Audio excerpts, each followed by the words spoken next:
Why did he grab her wrist? No one in the diner had time to breathe before it happened.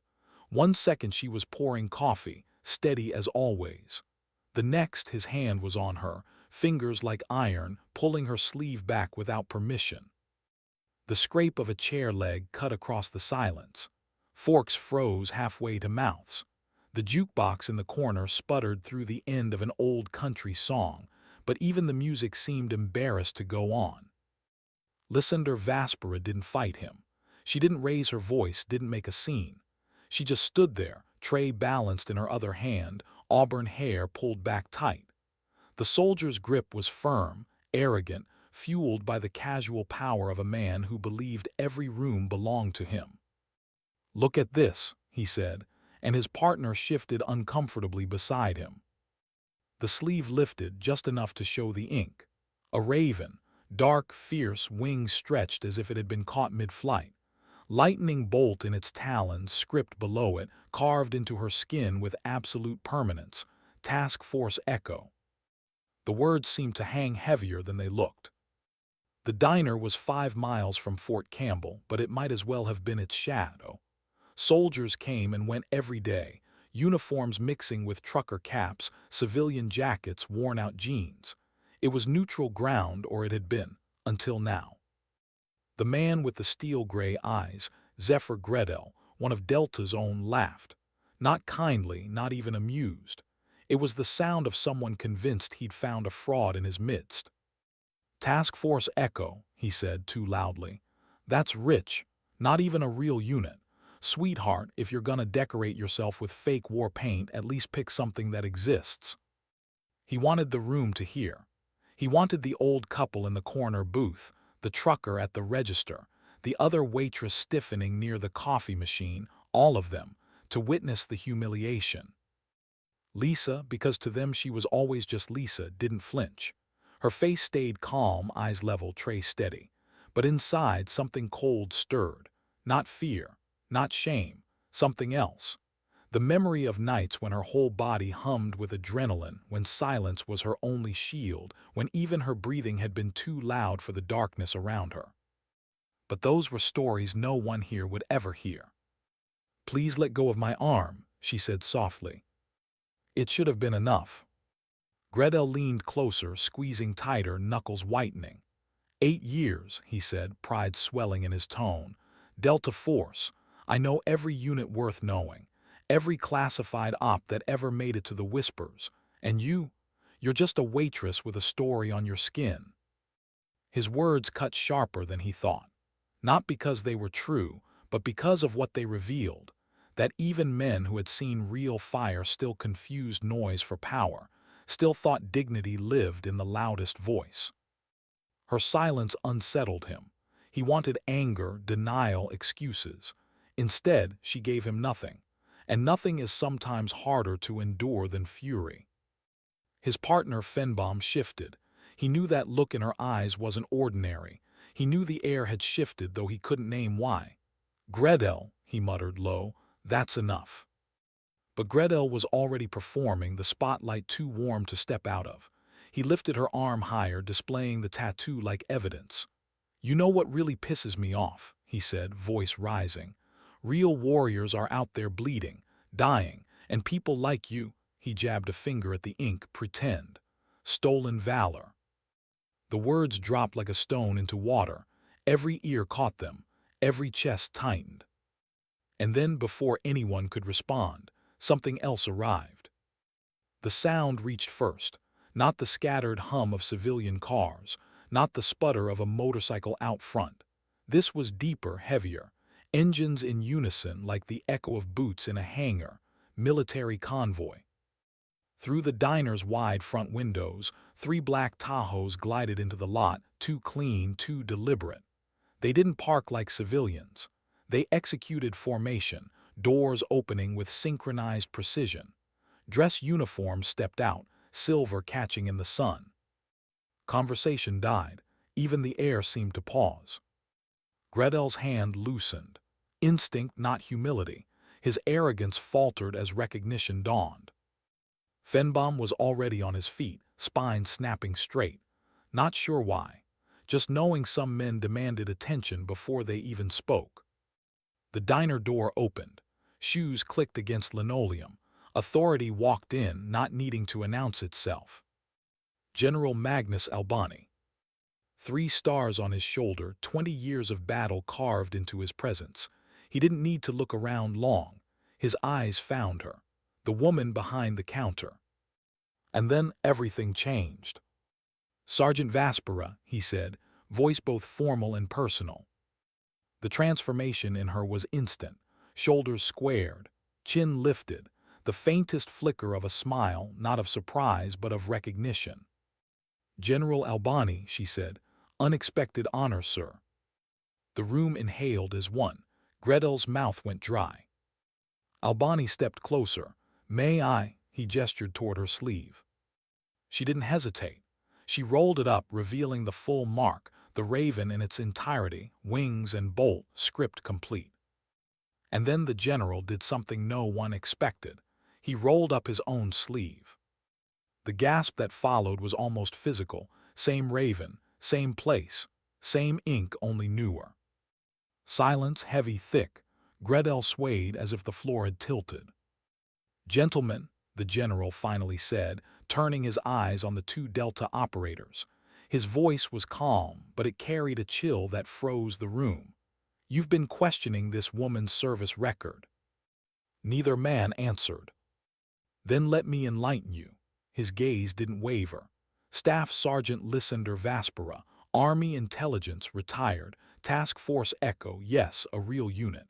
A classified direct action team operating Afghanistan, Syria, 7 members total, missions still buried under top-level clearance. Of those 7, only 4 remain alive." Every word hit like hammer to stone. "In 2016, he continued, voice even, her team was compromised outside Aleppo. Hostage rescue. When all others fell, she held the line. 6 hours, alone. 18 lives, mine included, because she refused to break." The weight of it fell over every table, every booth, every chair. The raven, a silent guardian, a mark that only 7 ever bore. "She," Albani finished, voice sharpened to ice, "is one of the most decorated non-commissioned officers in recent history, and you accused her of stolen valor."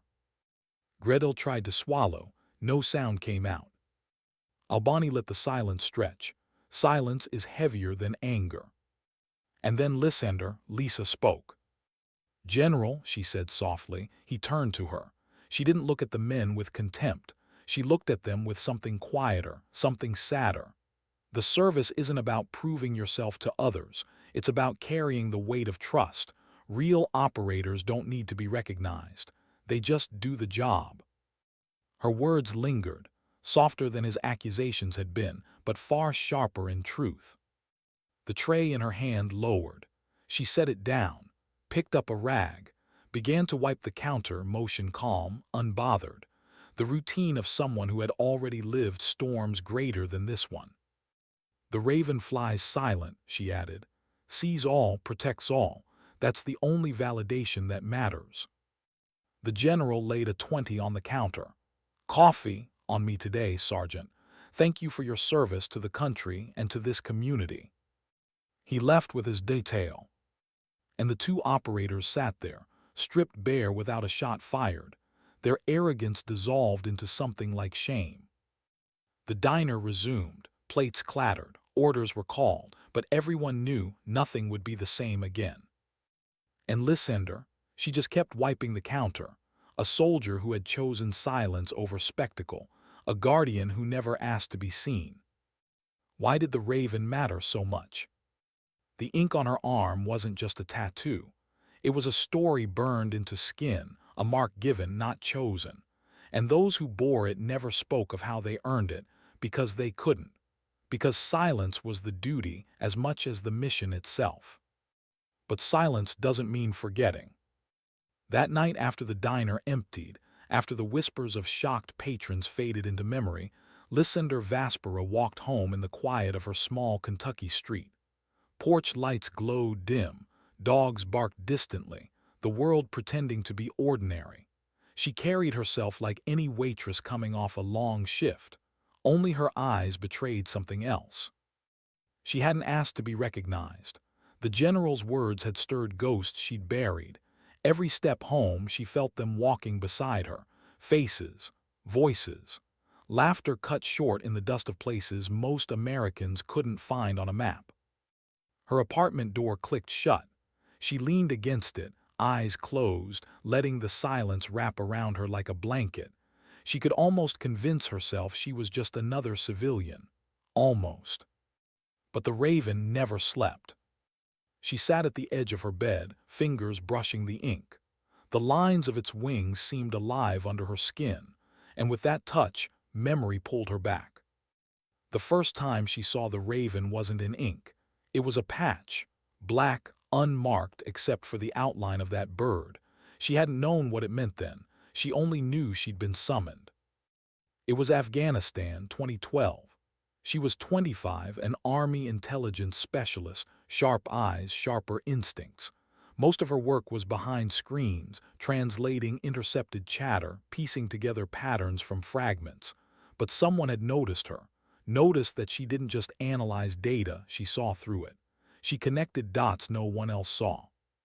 One night, she was pulled from her tent without explanation, escorted across the airfield to a dimly lit room. 7 chairs. 6 were filled, men and women who looked ordinary but weren't. They had the stillness of predators, the kind of calm that comes after you've already died once in your head and kept going anyway.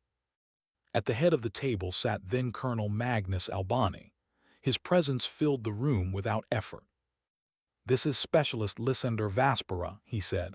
"She'll be joining you." No one smiled, no one welcomed her, just eyes measuring, weighing. A man with a scar running from temple to jaw leaned back. Intel thought this was a direct action team. Albani's reply was simple: "You'll see." That night she didn't sleep. She studied their faces, the way they moved, the economy of their gestures, and she realized this wasn't just a unit.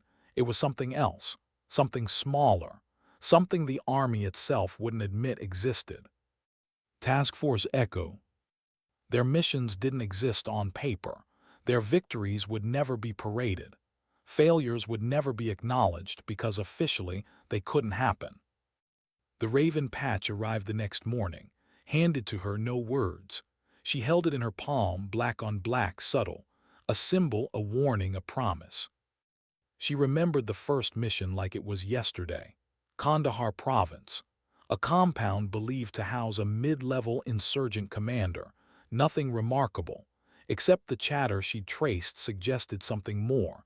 A shipment moving through that night, something that didn't fit the usual patterns. Albani trusted her. That was the difference. Where others would have dismissed the anomaly, he listened. So the 7 of them went in, silent under the cover of moonless dark. Lisandre wasn't supposed to be at the front, but she was, carrying gear heavier than she'd ever trained for, heart beating loud enough to betray her position, or so it felt.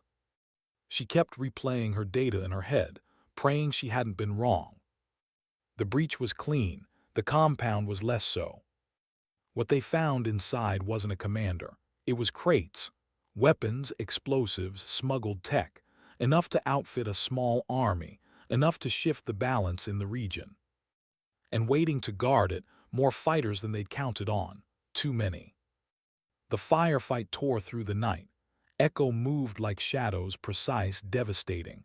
But Lisandre, she froze at first. Behind her rifle, breath caught in her chest, ears ringing with each blast. She wasn't like them. Not yet. She was still the girl who read signals on a screen. Until she was.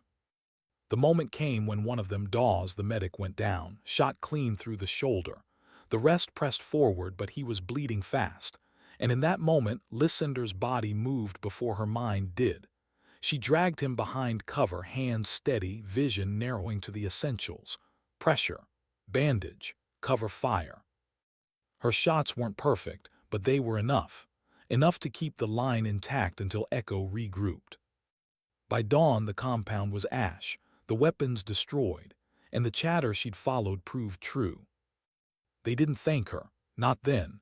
They didn't have to. She saw it in the way they looked at her differently after. Less like an outsider, more like someone who might belong. Later in the debrief, Albani handed her something small, a coin unmarked. The raven etched faintly on its surface. "You did more than your job tonight," he told her. "You listened to the silence. That's rarer than you know." She didn't understand then what he meant. Not fully, but she would. Because the silence, what wasn't said, what wasn't seen, that was where lives were saved. Back in her apartment years later, Lisandre opened the drawer of her nightstand. The coin was still there, smooth edges worn by time. She held it in her palm, staring at the faint bird. Faces came with it. Dawes, Krell, Mina, even Goran, who never spoke more than 10 words at a time but had once carried her across a river when her leg gave out.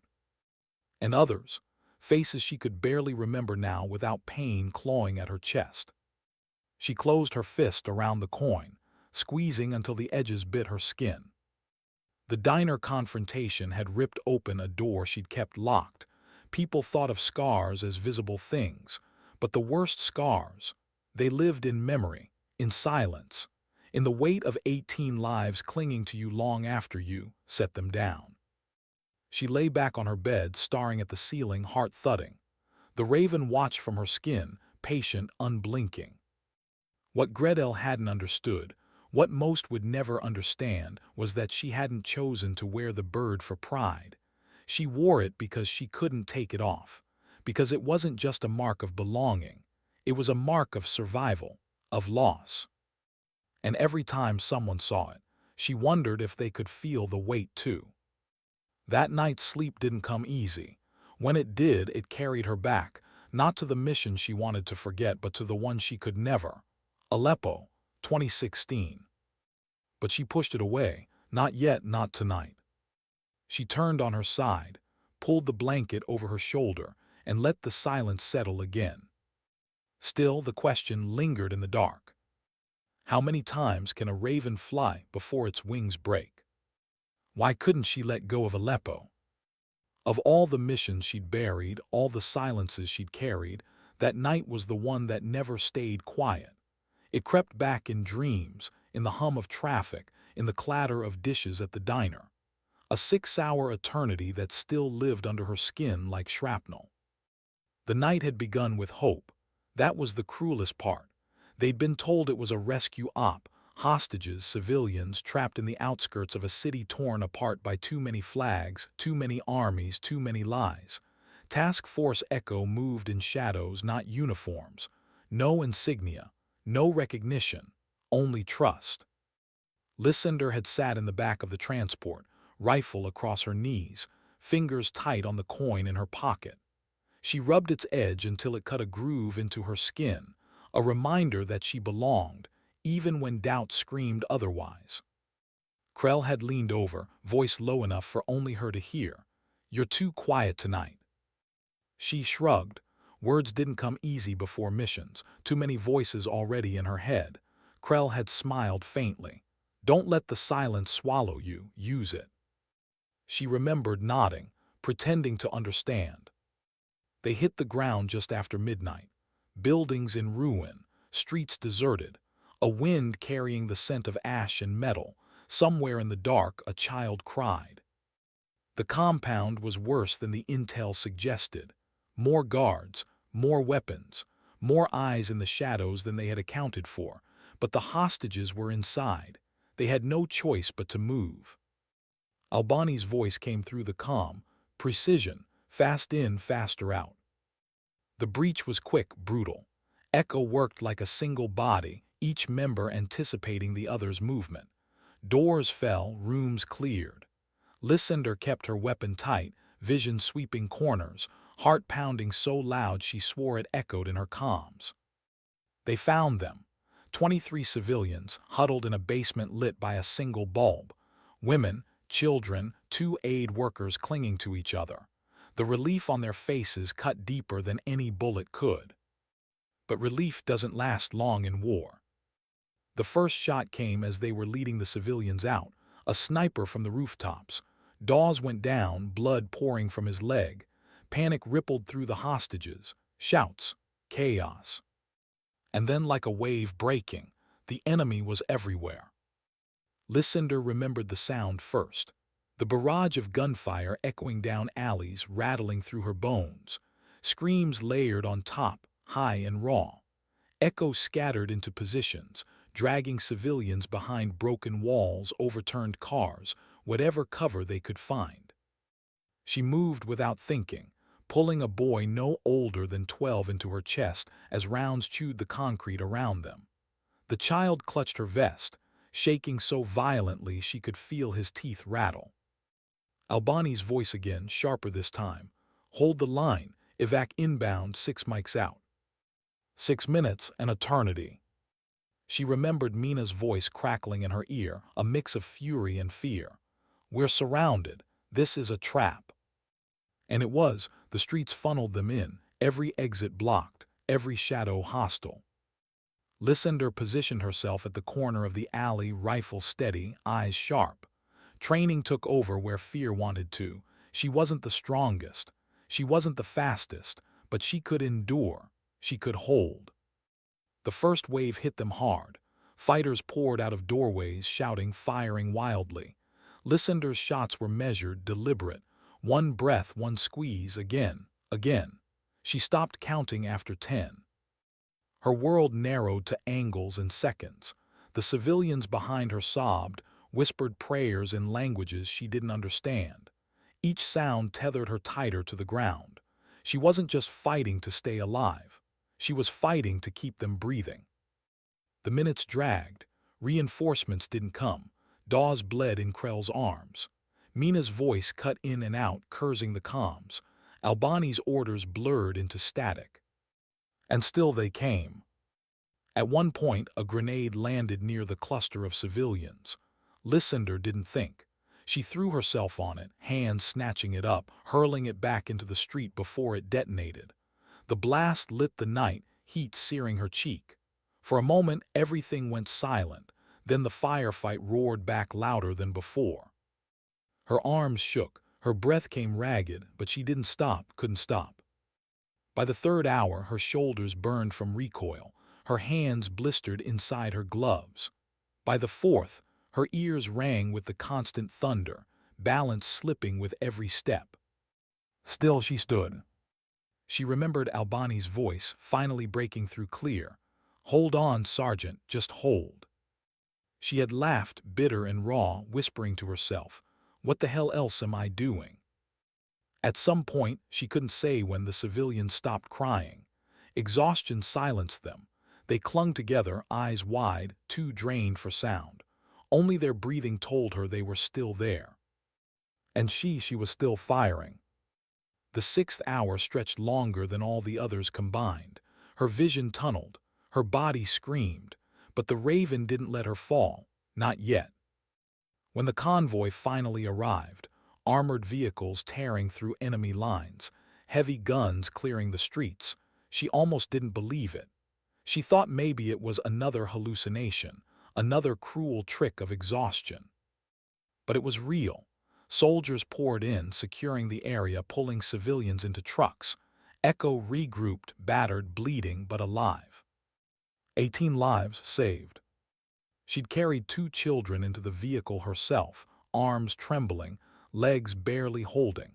And when she finally collapsed inside, she realized she wasn't sure if she'd ever stand again. They told her later it was impossible. No one holds a line like that, not alone, but she had. And the Raven burned into her arm after in a private ceremony with no cameras, no speeches, wasn't just a mark of honor. It was a scar, proof of survival, proof of sacrifice. Back in her apartment years later, she woke drenched in sweat. Her chest heaved, breath ragged. The Aleppo night clung to her skin like smoke. She sat up, pressing her palms into her eyes. The silence of her small home mocked her. Too quiet, too safe. Nothing like the alley where she'd become something she never asked to be. The general had spoken her truth in the diner, laid it bare before strangers. But they didn't understand. Not really. They heard the story. she still lived it. Lisandre stood, crossing to the mirror. She pushed up her sleeve, staring at the raven inked on her arm. Wings spread wide, lightning bolt clutched tight. She whispered to her reflection, words she hadn't spoken in years. 18. The number echoed in the room, heavy, unforgiving. Every time she looked at the tattoo, she didn't see pride. She saw their faces, the ones who lived, the ones who didn't, the ones she could never forget. And she wondered, was survival a gift, or just another burden? Why did survival feel heavier than death? After Aleppo, after the convoy pulled them from the jaws of a night no one believed they'd endured, Lisandre thought there would be relief. She thought breathing would be easier, that sleep would return, that laughter would someday slip back into her life. But relief never came. The debrief was clinical: dates, times, enemy numbers, weapon counts. The army had a way of turning blood into data, screams into bullet points. They asked her how many rounds she'd fired, how many enemies she'd neutralized, how many civilians she'd carried. They didn't ask how many times she thought her chest would burst from terror. They didn't ask what it felt like to hear children go silent, not from safety, but from shock so deep it stripped them of sound. 18 lives saved. On paper, it was success. In the quiet of her bunk, it was something else. Krell sat with her that first night back at base, arm in a sling, eyes hollow. He tried to joke, voice rough. Guess you're Echo now, proper Echo. Nobody questions that after what you did. She'd forced a smile, but inside the words cut, because being proper Echo meant she now carried the silence they all lived with, a silence filled with names and faces that never left. They gave her medals. She stood in a room with brass she barely knew, listening to speeches about bravery and sacrifice. Cameras weren't allowed, but the words still rang hollow. They pinned metal to her chest. She felt the weight, but it didn't balance the absence of those who hadn't made it back. Later, when the room emptied, Albani found her. He didn't speak at first, just stood beside her, hands behind his back, eyes on the floor. Finally, he said, "You held when no one else could. I will never forget that." She met his eyes. There was no pride in hers, only fatigue. "Sir," she whispered, "I didn't hold for the army. I didn't even hold for Echo. I held because they were children, because they couldn't hold for themselves." He nodded as if he understood, but she knew even he couldn't carry her silence. No one could. The weeks that followed blurred. Missions resumed. Briefings filled the calendar.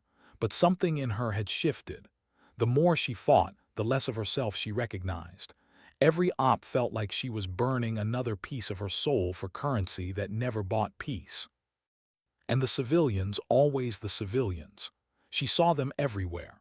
In crowded markets, in empty schools, in alleys where echoes of gunfire lingered. They haunted her more than the enemy ever did.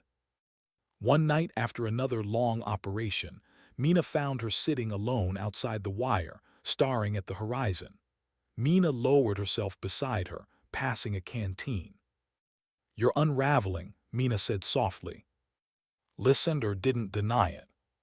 "You saved us all in Aleppo," Mina continued. "But you also broke there. Don't think we didn't see it." The honesty stung, but it was true. Something inside her had cracked, and no mission could weld it shut again. Months later, the decision came. She walked into Albani's office, file in her hands, request for discharge. He read it quietly, his face unreadable. When he finally looked up, his eyes were softer than she expected. "Are you sure, Sergeant? Men and women like you rare. The army doesn't just let them go." "I'm not leaving because I'm weak," she said. Her voice was steady, though her hands trembled. "I'm leaving because if I stay, I'll lose the last of myself, and then I'll have nothing left for anyone." Albani studied her for a long moment. Then, almost imperceptibly, he nodded. "The raven flies silent, Sergeant. Wherever you go, it goes with you." That was the last time she wore the uniform. Civilian life wasn't a choice. It was an exile. She landed in Kentucky because it was far enough from the deserts that haunted her and close enough to base that she could still hear the engines in the distance if she needed them. She found the diner by accident. A help wanted sign in the window. The kind of work where no one asked about your past, where your hands could stay busy and your voice didn't have to carry. And so Lisa was born. Not Lisandre Vaspera, Echo's silent guardian. Just Lisa, the woman who poured coffee, cleared plates, and disappeared when the rush died down. At first it was unbearable, the quiet, the routine, the way people looked at her and saw nothing more than a waitress, but slowly she learned to lean into it, to let the ordinary cradle her. She found comfort in small things, the smell of fresh coffee at dawn, the way sunlight pooled on the counter at noon, the sound of regulars telling the same stories over and over, as if repetition itself could hold their lives steady. But the raven never left.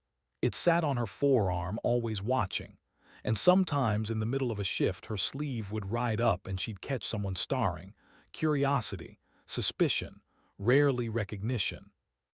She learned to pull the fabric down quickly to keep the bird hidden, because once someone asked, the silence she'd built threatened to unravel. And then came that day. Gretel, his grip, his laughter, his accusation. She hadn't expected Albani to walk through the door. She hadn't expected her past to collide with her present in front of strangers with half-finished meals. But maybe that's how truth works. It doesn't wait for permission. It arrives when it's least wanted, demanding to be heard. That night after he left, she sat awake at her kitchen table. A single lamp lit, the rest of the room dark. She turned the coin over in her hand, over and over, until the edges dug deep enough to leave marks. She thought of the 18. She thought of the civilians who never learned her name. She thought of Krell, Mina, Dawes, and all the others who carried their own silences into whatever corners of the world they now lived. And she thought of Gretel, his arrogance, his ignorance, how quickly he dismissed what he couldn't understand. Part of her pitied him, because he would never know what it meant to fight without needing applause, to carry scars without demanding others see them. But part of her also envied him, because ignorance, in its own cruel way, is lighter to bear than memory. She set the coin down, pressed her palms against her face, and whispered into the darkness. Why me? The question had no answer. It never had. Why was she the one who survived? Why had the raven chosen her wings instead of someone else? The silence answered as it always did, with nothing. But maybe that was the point. Sometimes the silence wasn't emptiness. Sometimes it was the only shield strong enough to keep the weight from crushing her completely. So she folded her hands, steadied her breath, and reminded herself of the truth she had spoken in the diner. Real operators don't need recognition. They just do the job. Even if the job now was wiping down counters in a place no one remembered her name. Why couldn't they look her in the eye? The diner had returned to its rhythm. Plates clattered again, silverware scraped, conversations resumed in fragments. But for Gretel and Fenbaum, the world hadn't reset. Not really. They still sat at the counter, coffee cooling untouched, as if moving would draw more attention to the shame already burning their skin. They weren't used to silence. Soldiers of their kind were used to noise, orders barked, doors breached, adrenaline screaming through veins. But silence, the kind this woman commanded, left them undone. Lisandre worked as though nothing had happened, wiping down surfaces, refilling sugar canisters, the same calm routine she'd kept for 14 months, but every gesture now carried weight.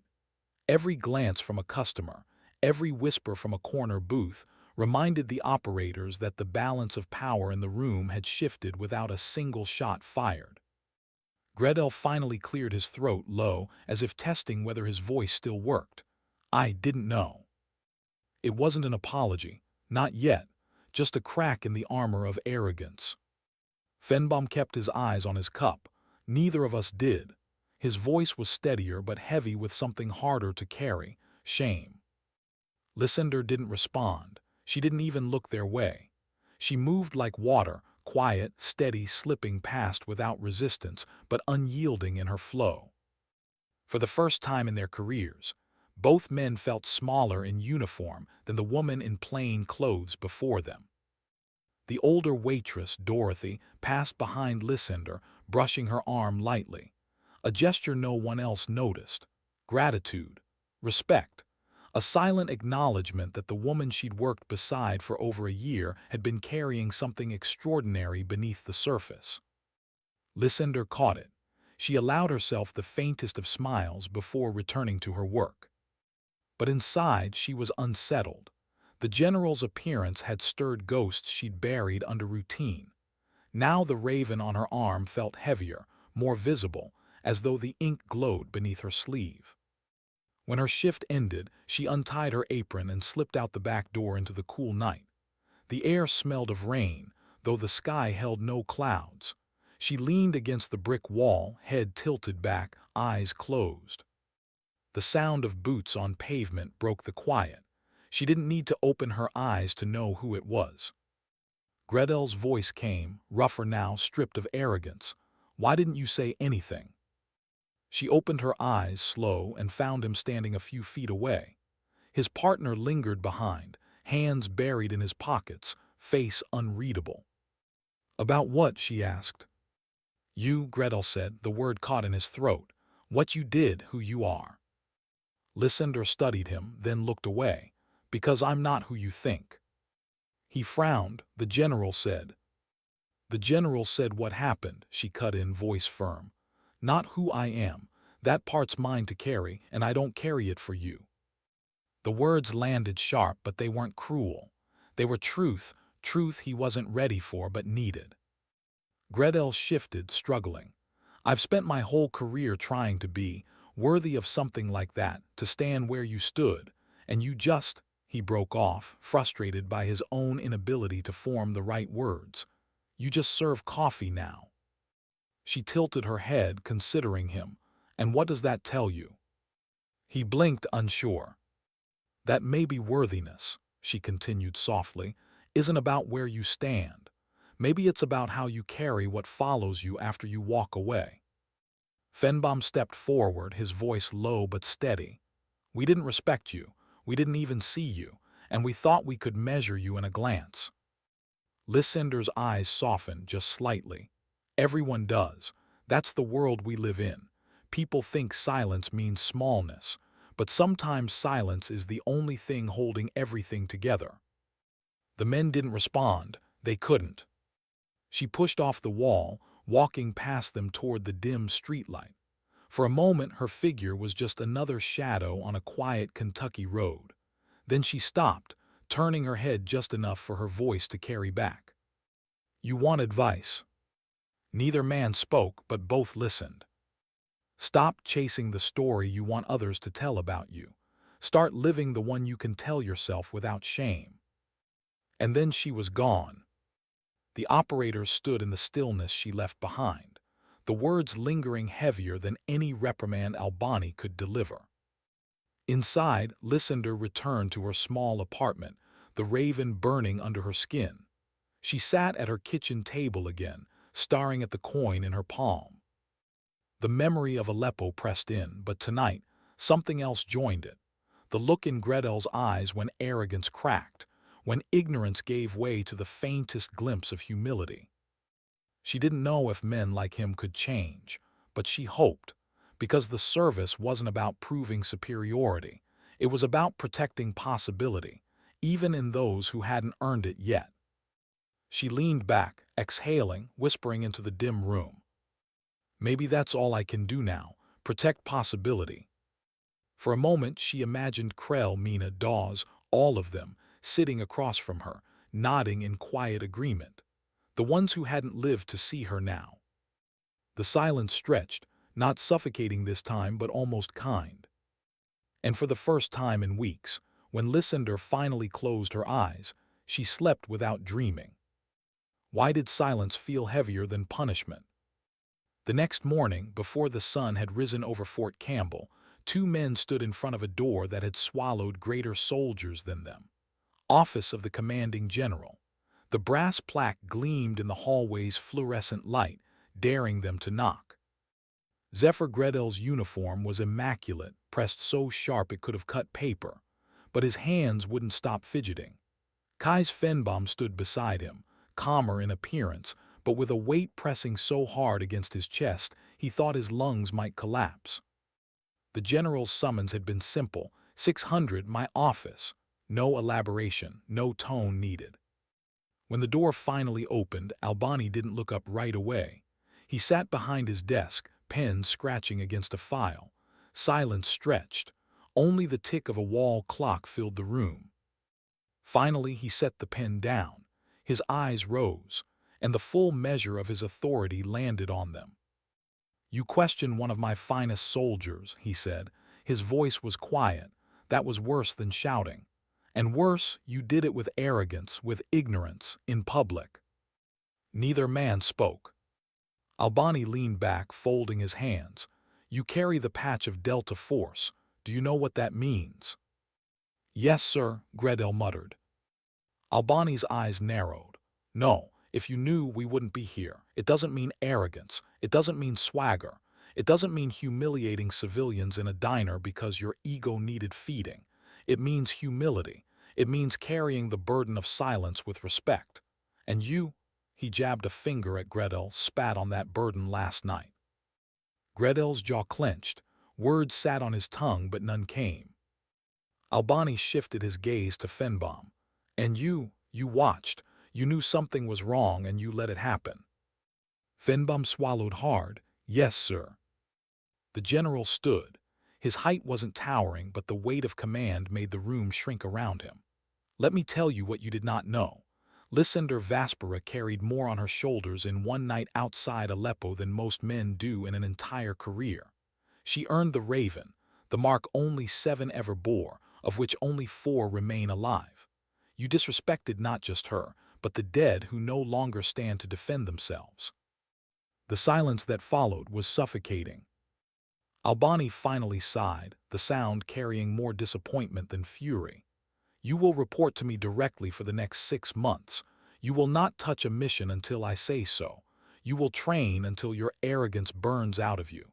And if you so much as breathe wrong in my presence, I will see to it you never wear that patch again. Am I clear?" "Yes, sir," both men answered, voices tight. Albani studied them one last time, then turned away. Dismissed. They left the office, steps echoing down the hallway. Gretel's face was pale, set in hard lines. Fenbaum's shoulders sagged with relief that the hammer hadn't fallen further. But both men knew something had shifted. For the first time, they understood that strength wasn't measured by noise or bravado. It was measured by how much silence you could bear without flinching. Meanwhile, across town, Lisandre poured herself a cup of black coffee in her apartment. She sat at the small table, sunlight creeping through blinds, cutting lines across her arms. She should have felt vindicated. Gredel and Fenbaum humiliated, the general himself stepping into the diner to remind the world who she had been. But instead, unease twisted in her gut. The Raven felt exposed now. For years, she had hidden it under sleeves, under silence. But yesterday, it had flown into the open, and she wasn't sure she could cage it again. Her mind drifted back to Albani's eyes when he looked at her. Respect, gratitude, but also something else. A question unspoken, as if he wondered whether she could be pulled back into the fold even after all these years. The thought unsettled her. She had built her exile carefully. Coffee, aprons, schedules that never changed, a life no one questioned. But silence is fragile once broken. Later that week, during a slow afternoon at the diner, Dorothy leaned across the counter. "You okay, honey?" Lisandre blinked. "Why?" Dorothy's eyes softened. "Because I've worked with you a long time and I've never seen you rattled. Not once. Until now." Lisandre forced a smile. "I'm fine, just tired." Dorothy didn't press. but her hand lingered on Lisandre's forearm for a second longer than usual before she turned away. When Lisandre stepped outside for a break, the world was quiet. Too quiet. She found herself scanning the street, old habits returning without permission, checking angles, doorways, blind spots. She hated that her body remembered what her mind wanted to forget. And then, for the first time in years, she caught herself wondering, what if Albani asked me to come back? Would I say no? The question scared her more than she cared to admit. That night she dreamed of Aleppo again, but this time the dream twisted. The hostages weren't civilians. They were faces from the diner. Dorothy, the old couple who always sat in the corner booth, even Gretel and Fenbaum, wide-eyed and helpless. And she was alone, rifle in hand, holding the line again as shadows closed in. She woke with her heart pounding, sweat slicking her skin. She sat up, pressing her palms to her face. The raven didn't just haunt her, it demanded. Across base, Gretel lay awake too. He couldn't forget the general's words, or Lisandre. Her calm dismissal of his arrogance echoed louder than any reprimand. He replayed the moment she said, "Real operators don't need recognition. They just do the job." He had chased recognition his whole career.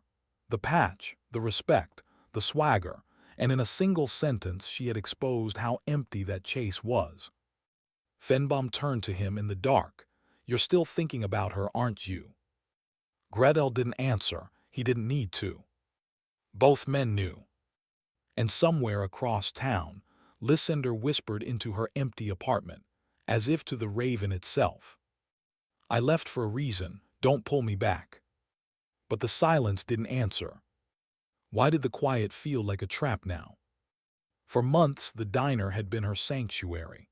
A place where the most dangerous thing was a spilled coffee pot, where the loudest sound was a jukebox fighting to stay alive.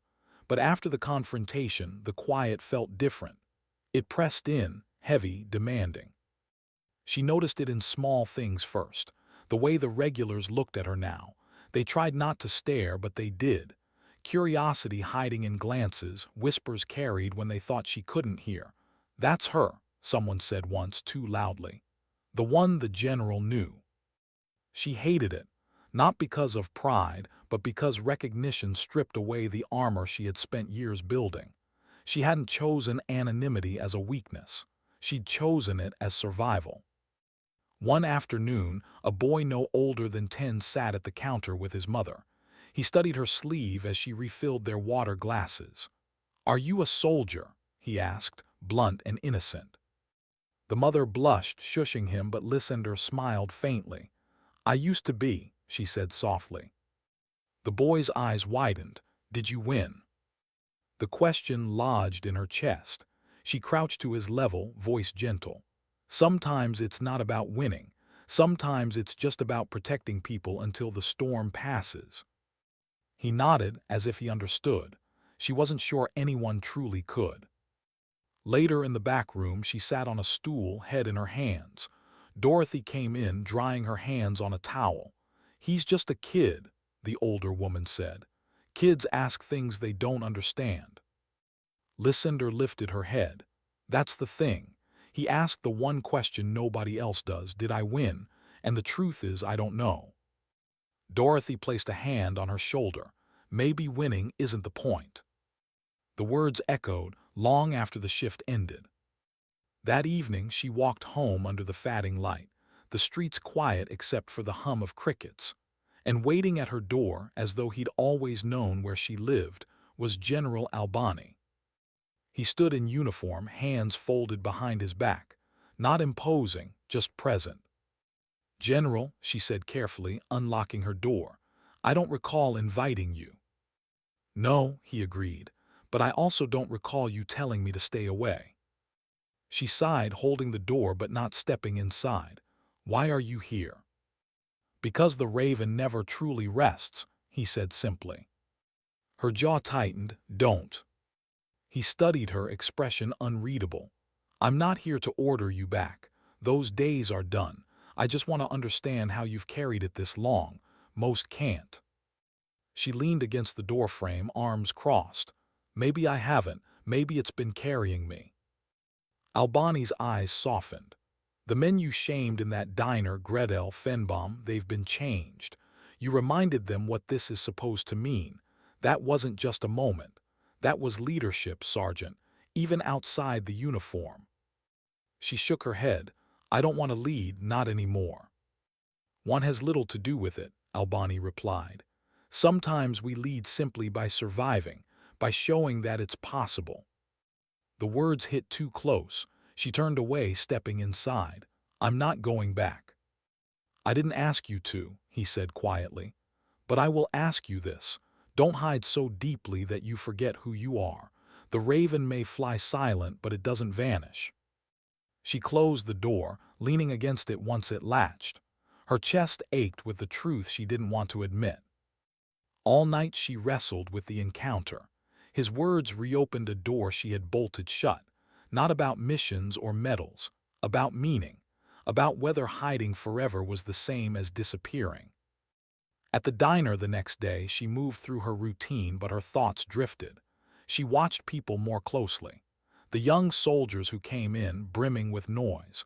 The veterans who sat in silence, carrying invisible weight. The families, the children, the ones who would never know the price of the food they ate in peace. And she wondered, was this enough? Was serving coffee really her last act of service? When Gretel and Fenbaum returned weeks later, they didn't sit arrogantly at the counter. They took a booth in the back, quiet, heads low. She approached with her notepad, expecting the old arrogance to surface. It didn't. Coffee? She asked. Yes, ma'am, Fenbaum said. Eyes steady but respectful. She poured without comment, turning to leave. But Gretel stopped her with a question that surprised her. How do you live with it? Her hand froze on the pot. Slowly she turned back. With what? The weight, he said. His voice wasn't sharp now, it was raw. The things you can't forget, the things you can't say. Her eyes lingered on him. She saw it, the crack, the opening. Not just arrogance burned away, but a man beginning to face the silence he'd never acknowledged. You don't live with it, she said softly. You live despite it, and some days that's the hardest thing you'll ever do. The words landed heavy. He nodded once, no argument. When she walked away, she realized something had shifted, not just in them, but in her. By being seen, by speaking aloud even fragments of her silence, she had forced them to confront their own. That night she sat again at her kitchen table, coin in her hand. She whispered to the empty room, maybe this is what I'm meant to do now. Not fight, not lead, just remind. The raven on her arm caught the lamplight, wings spread wide. And for the first time in years, she didn't feel like it was only a burden. It felt, just for a moment, like a calling. Why did dignity never need an audience? Weeks passed. The Silver Creek diner returned to its ordinary rhythm, but nothing inside its walls was ordinary anymore. Not for the two operators who came less often now, quieter each time. Not for the customers who spoke her name with a different weight. And not for Lisandre Vaspera, who had tried so hard to live as only Lisa. The raven on her arm had become a whisper in every shift. She wore long sleeves even on the hottest afternoons, but she could still feel its presence. The ink humming like it remembered more than she wanted to. One evening, the diner was nearly empty. The sun dipped low, painting the windows in gold. Dorothy leaned on the counter, watching her wipe down the same spot for too long. You're somewhere else, Dorothy said gently. Lisandre exhaled. I keep thinking about what I left behind, what I can't leave behind. Dorothy gave a sad smile. Some things aren't meant to be left, they just change shape. The word stayed with her. The next day Albani returned, not with his convoy, not with ceremony, just himself in civilian clothes. He sat at a booth, ordered coffee, and waited. When Lisandre approached, he looked up. His eyes carried no command now, only a kind of paternal weight. You've changed them, he said quietly, nodding toward the corner where Gretel and Fenbaum sometimes sat. And you've reminded me of something I'd nearly forgotten myself. She tilted her head. What's that? That the greatest warriors I ever knew, he said, voice soft but firm, were the ones who never asked to be remembered. She looked down, fingers tightening around the coffee pot. Then maybe you should let me fade. Albani shook his head. You think fading is peace, but it is. Peace isn't hiding, it's living fully despite the weight. You've carried silence better than most, but silence alone isn't living. His words stirred something she didn't want to name. She poured his cup, set it down, and walked away without reply. That night her dreams came again. Not Aleppo, not the firefight, something quieter. She dreamed of the raven perched above her bed, wings spread wide, watching, waiting, not demanding, just present. When she woke, she sat upright, hand pressed to the tattoo. For the first time she whispered, "I hear you." The days that followed were not dramatic. They weren't filled with missions or medals or glory. They were filled with coffee, laughter from regulars, quiet conversations with soldiers who began to ask her not for war stories but for guidance. They wanted to know how to hold the silence, how to live despite the weight. And Lisandre realized maybe this was her mission now. Not behind a rifle but behind a counter. Not in the shadows of war but in the light of ordinary days. Protecting in a different way. One evening, Gretel stopped her as she cleared his plate. His eyes, once sharp with arrogance, were softer now. "I owe you something," he said. "You don't owe me anything," she replied. "I do," he insisted, "because you showed me what strength actually is, and it's not what I thought. I won't forget that." She studied him for a long moment. Then quietly she said, "Then honor it. Don't become me, become better." His nod was small but real. When she walked home that night, the streets felt different. Not heavier, not lighter, just truer. As if the world had adjusted itself slightly, finally acknowledging what she had always carried. At her apartment, she sat at the table again, coin in hand, raven tattoo catching the lamplight. She thought of Krell, Mina, Dawes, the civilians in Aleppo, the 18, the 4 who still lived, the 3 who never would. And she thought of herself, not as Sergeant Vaspera, not as Lisa the waitress, but as both. For years she had believed she had to choose, but maybe the truth was simpler. Maybe she was both, always had been, and maybe the strength wasn't in denying either life but in holding them together. She leaned back, closed her eyes, and let the silence wash over her. Not the suffocating silence of memory, the softer kind, the kind that comes when storms finally pass. The raven, she realized, wasn't just a mark of what she had survived. It was a reminder of why she kept surviving. In the diner, in the quiet, in the unseen moments, she was still guarding, still protecting, still serving. And sometimes dignity doesn't speak. It simply acts.